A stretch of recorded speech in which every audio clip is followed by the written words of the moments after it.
नमस्कार, खबरों की खबर में आपका स्वागत है। बंगाल जल रहा है और दिल्ली की मीडिया चैन की नींद से सोई हुई है। ऐसा लग रहा है कि बंगाल में कुछ हो ही नहीं रहा है। अब पता नहीं क्या चक्कर है इसका, लेकिन हम कुछ ऐसे वीडियोज आपके सामने लेकर के आए हैं जिसे देखकर आपका दिमाग हिल जाएगा। आपको समझ भी नहीं आएगा कि ऐसी तस्वीरें हिंदुस्तान से आ रही है और ये घटनाएं घट रही हैं और टेलीविजन चैनल पे इसके बारे में कोई जिक्र नहीं है। ये तस्वीर को देखिए, ये दरअसल एक ट्रेन के ड्राइवर ने अपने केबिन से लिया है और किस तरह से वहां पे गाड़ी के ऊपर पथराव हो रहा है। ये देखिए, एक ट्रेन, पैसेंजर ट्रेन गुजर रही है और ये सारी भीड़ जो है इस सीएबी के विरोध के नाम पे, एनआरसी के विरोध के नाम पे किस तरह से पत्थर टूट रहा है। अंदर पैसेंजर बैठे हुए, कितने लोग घायल हुए किसी को कोई पता नहीं। ये ट्रेन आगे चल करके रुक जाती है और ये भीड़ लगातार इसमें पत्थर बरसाते रहती है। यह नजारा ठीक वैसा ही है जैसा गोधरा में हमने देखा था। अब इस तस्वीर को देखिए, किस तरीके से धू धू करके पूरी ट्रेन को जला दिया गया है और न पुलिस है, न प्रशासन है, न कोई शांति की अपील है। और ये पूरी तरीके से ऐसा लग रहा है ये नजारा देख करके कि कोई इराक में जो तेल का खदान में जो आग लगता था जैसे पहले, वो उस तरह से बिल्कुल इस तरह की तस्वीरें आप टेलीविजन पे नहीं देखी होगी। ये देखिए किस तरह से कोहराम मचा हुआ है बंगाल में इस वक्त। और ये सारी तस्वीरें एक दो दिन के अंदर की हैं और ये खास करके उन इलाकों से है जहां पे मुस्लिम पॉपुलेशन सबसे ज्यादा है। ये मुर्शिदाबाद, मालदा, दिनाजपुर, ये जो इलाके हैं, ये देखिए, ये प्लेटफॉर्म का एक की तस्वीरें हैं, वीडियो। और ये कृष्णपुर का वीडियो है शायद, जहां एक खड़ी ट्रेन के ऊपर बिल्कुल स्वाहा जिसे जला दिया गया। कोई ना पुलिस है, ना आरपीएफ है, कोई अधिकारी भी नहीं, कुछ नहीं। ये देखिए, वो ट्रेन जो अंदर लग रही थी उस स्टेशन के बाहर का कृष्णपुर, ये कृष्णपुर का, ये बंगाल में ये स्टेशन का वीडियो है। और किस तरह से ये लड़के जो है, ये छोटे छोटे बच्चे हैं। सीएबी का फुल फॉर्म नहीं जानते होंगे, सीएबी क्या है ये पता भी नहीं होगा, एनआरसी क्या है पता नहीं है, लेकिन देखिए किस तरह से ये, मतलब ये क्या, राजनीतिक दलों को देखिए और खास करके ये सब के सब। और ये मैं आपको बता दूं, ये सारा विरोध जो बंगाल के अंदर में हो रहा है वो सिर्फ और सिर्फ ममता बनर्जी और तृणमूल कांग्रेस के लीडर्स के इशारों पे हो रहा है। और ये लोग इन बच्चों का इस्तेमाल कर रहे हैं तोड़फोड़ करने में। ये देखिए, नौपाड़ा स्टेशन को है, बिल्कुल पूरी तरीके से इसको तोड़ दिया गया है। और लड़के को देखिए, सब बच्चे हैं। अब ये पॉलिटिकल पार्टीज का ये विरोध करने का ये कौन सा तरीका है। दिल्ली में 4-5 बसेस में आग लगी थी, पूरी दुनिया में कोहराम मच गया। ऐसा लग रहा था कि बिल्कुल ये कोई बहुत बड़ा कोई जुल्म हो गया और पता नहीं क्या क्या हो गया। लेकिन बंगाल में पूरी तरीके से वहां पे तांडव चल रहा है तृणमूल कांग्रेस का। किसी को कोई खबर नहीं है, पता नहीं गवर्नर साहब भी क्या कर रहे हैं, होम मिनिस्टर साहब क्या कर रहे हैं, प्रधानमंत्री मोदी क्या कर रहे हैं। आपने पूरे के पूरे बंगाल को आपने हिंसा की आग में झोंक दिया है, उसका कोई रखवाला नहीं है। डर के मारे न मीडिया वहां कुछ बोल पा रहा है, न लोग कुछ सामने आ पा रहे हैं, न अखबार खबर छाप सकता है। सबको दहशत है। ये देखिए, इस उग्र भीड़ के सामने कौन क्या बोलेगा। और ये तमाशा जो इस देश के अंदर में चल रहा है, देखिए किस तरह से ये तोड़ रहे हैं पब्लिक प्रॉपर्टी को। किस बात की, ये डेमोक्रेसी में ये कौन सा अधिकार दे दिया गया है लोगों को? क्या पब्लिक प्रॉपर्टी को इस तरह से तोड़ेंगे? रोड पे जाम है। ये मैं आपको बता दूं, बहुत कम लोगों को पता है कि जो बंगाल का ये जो हिस्सा है, ये नॉर्थ बंगाल और साउथ बंगाल, वो दो हिस्सा है। नॉर्थ बंगाल में दार्जिलिंग के साइड का जो इलाका है, जो चिकन नेक के ऊपर जिसको हम कहते हैं, और नीचे और बीच में ये सारे डिस्ट्रिक्ट्स है, जैसे मुर्शिदाबाद है या मालदा है, दिनाजपुर है, ये जहां पे वॉयलेंस हो रहा है। और पूरी तरीके से नॉर्थ बंगाल और साउथ बंगाल आपस में कट गया। उन्हें ट्रेन चल सकती है, ट्रेन लाइन पे जो है आग लगा दिया है, जो ट्रेन गुजरती है उसमें आग लगा देते हैं। जो सड़कें हैं, सड़कों पे इन लोगों का तांडव चल रहा है, गाड़ियों को तो आग लगा देते हैं, तो के लोगों को घसीट घसीट के, पीट पीट के। ये देखिए, ये एक टॉल है, वहां पर किस तरह से आपको बिल्कुल ऐसा लग रहा है कि बंगाल के अंदर में कानून का राज खत्म हो गया है। और बिल्कुल इसको कह सकते हैं कि वहां पे अब एक ऐसी स्थिति पैदा हो गई है कि जहां पे आम नागरिक नॉर्मल लाइफ नहीं जी सकता है। अब बताइए, किसी को हॉस्पिटल जाना हो या किसी को रिश्तेदारों को जाना हो, लोग आना, हाईवे क्लोज्ड है, रेलवे लाइन बंद है, किसी को कोई फिक्र नहीं है। और ममता बनर्जी सीएबी को नहीं होने देंगे तो एनआरसी नहीं होने देंगे। ये बंगाल नहीं, ये लगता है कि ये देश के विभाजन का पूरा प्लान बना करके बैठे हुए हैं कि जो संसद से कानून पास होगा पूरे देश में लागू होगा।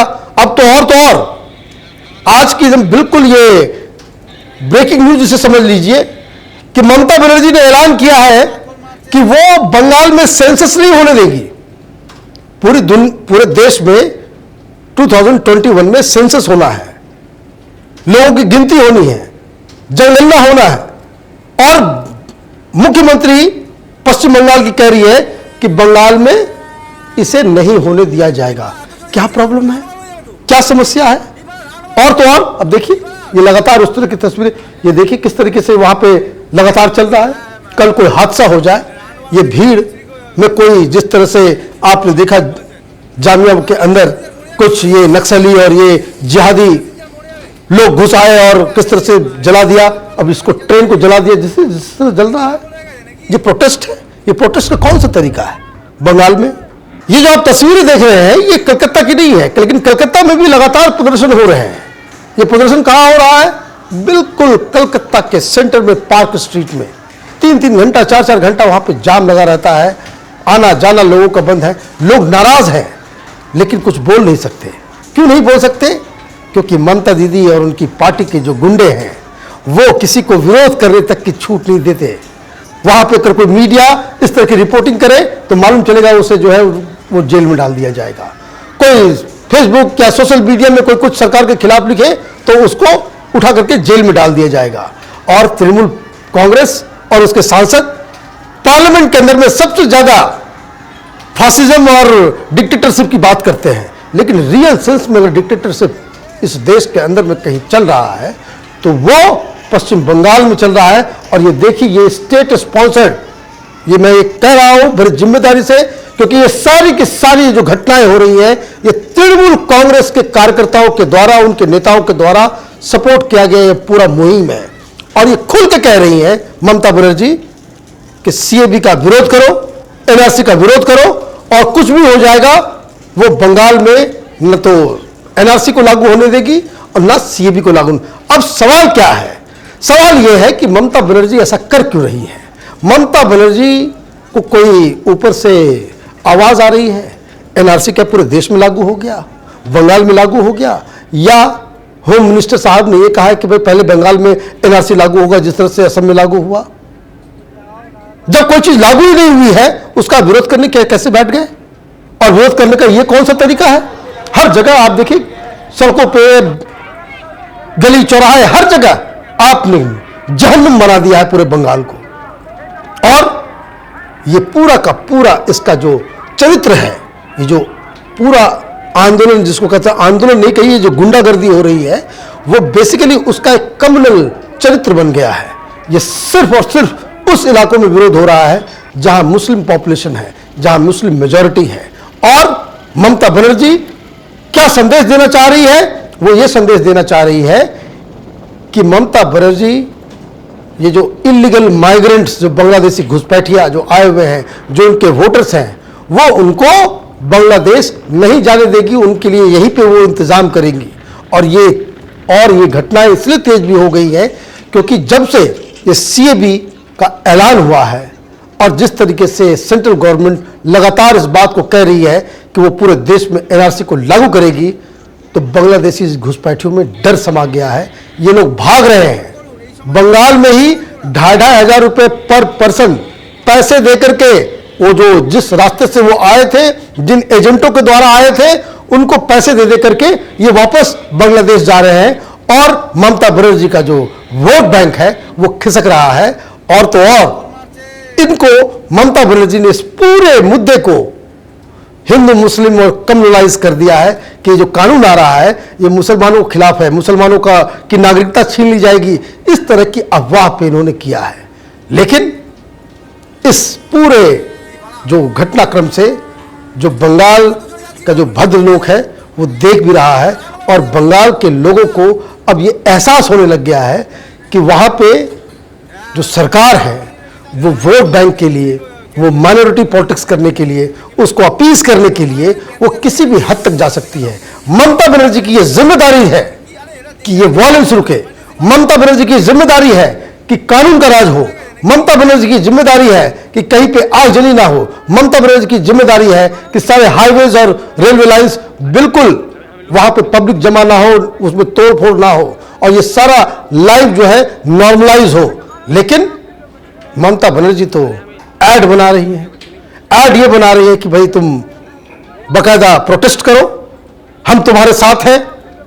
बंगाल की सरकार और तृणमूल कांग्रेस और ममता बनर्जी किसी भी कीमत पे एनआरसी या सीएबी को लागू नहीं होने देगी।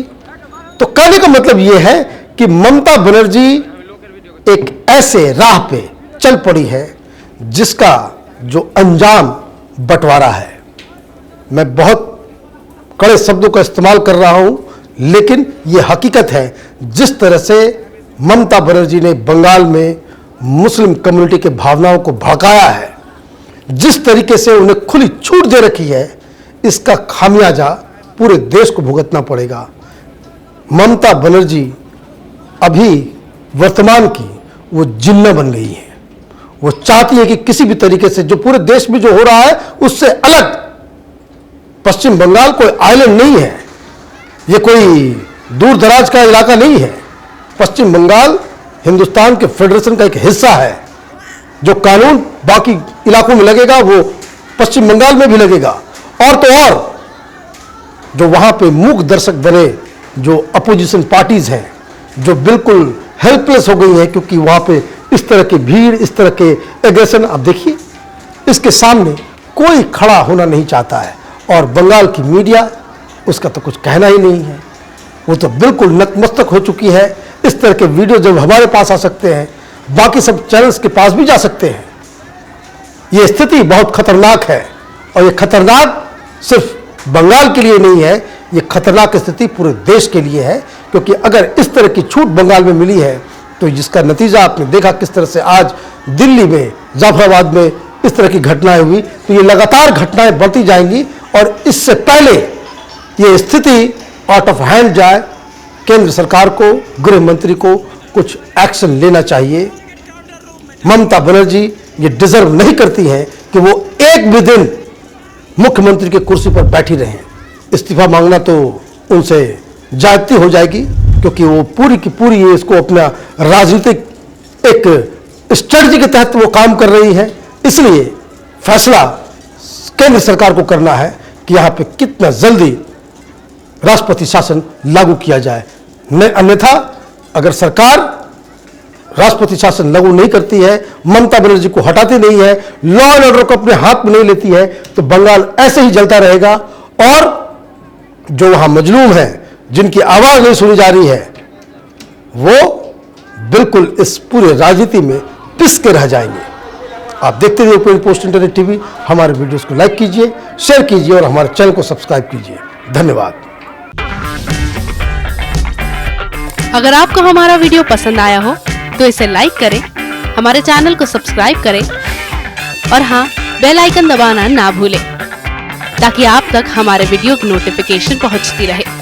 आप अपना सुझाव हमें कमेंट बॉक्स में दे सकते हैं। हमारे साथ जुड़ने के लिए शुक्रिया।